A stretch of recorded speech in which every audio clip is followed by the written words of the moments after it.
Bonjour à tous les auditeurs et auditrices de vipradioonline.fr, la radio numérique de l'association RVPB Reportage VIP Presse Adam Brand. Tout de suite notre débrief info radio concernant les changements en France au 1er mars 2024. Le tout dans ce podcast, on va parler infoconsommation, tabac, énergie avec le gaz, social, le RSA, et on va terminer par les retraites et le permis de conduire. Alors tout d'abord, info conso. En supermarché, moins de promotions sur les produits non alimentaires, des réductions concernant les produits liés à l'hygiène, l'entretien ou la parfumerie ne pourront plus dépasser 34% avec l'entrée en vigueur de la loi de Scrozaille.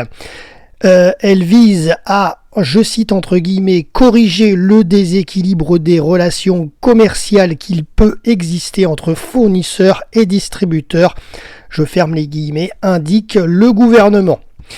Les tickets restaurants de l'année 2023 arrivent à expiration ce 1er mars, vous pouvez toutefois transférer votre solde 2024.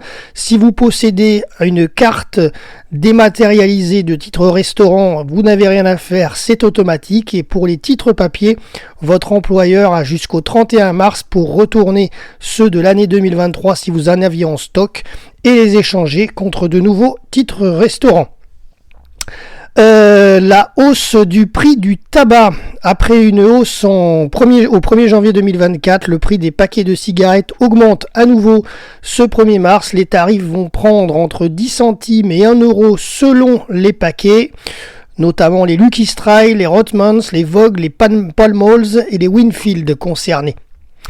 Vous avez le décret l'arrêté qui a été publié le 9 février au journal officiel et vous pouvez consulter le détail des prix sur le site des douanes. Ensuite, énergie, baisse du prix du gaz. La commission de régulation de l'énergie, la CRE, a annoncé une baisse du prix du gaz de 5% en mars.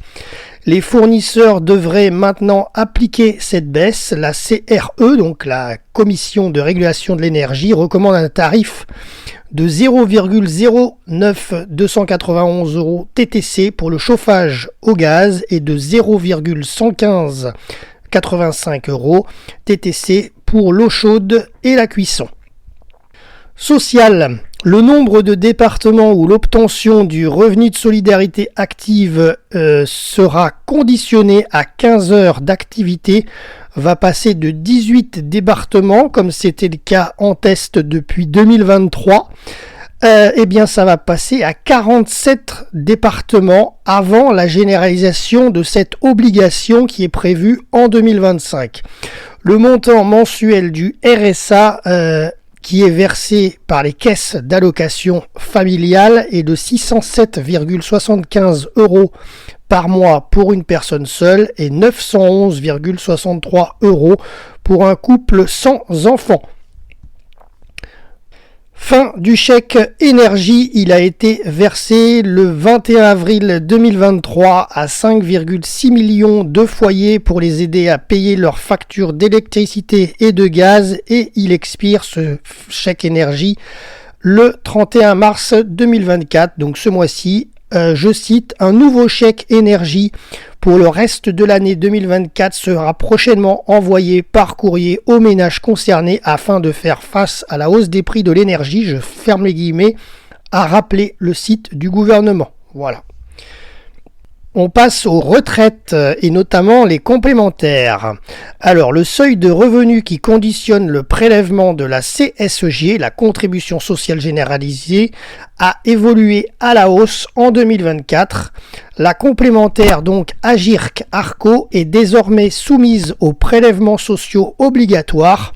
Si votre situation a changé au 1er janvier, cela va entraîner une modification des prélèvements sociaux sur le montant versé. Une régulation donc à la hausse ou à la baisse sera donc effectuée en mars lors du paiement de votre retraite complémentaire si vous êtes concerné. Et on termine notre podcast avec le permis de conduire. Passer d'une boîte automatique à une boîte manuelle sera plus simple. À partir d'aujourd'hui, 1er mars, le délai de 3 mois qui était exigé pour se former à la conduite d'une voiture à boîte manuelle avec un permis pour voiture automatique est supprimé. Voilà, c'est la fin de notre podcast radio pour tous les changements en France au 1er mars 2024. Merci à tous de nous avoir suivis. Jérôme, vipradioonline.fr pour RVPB.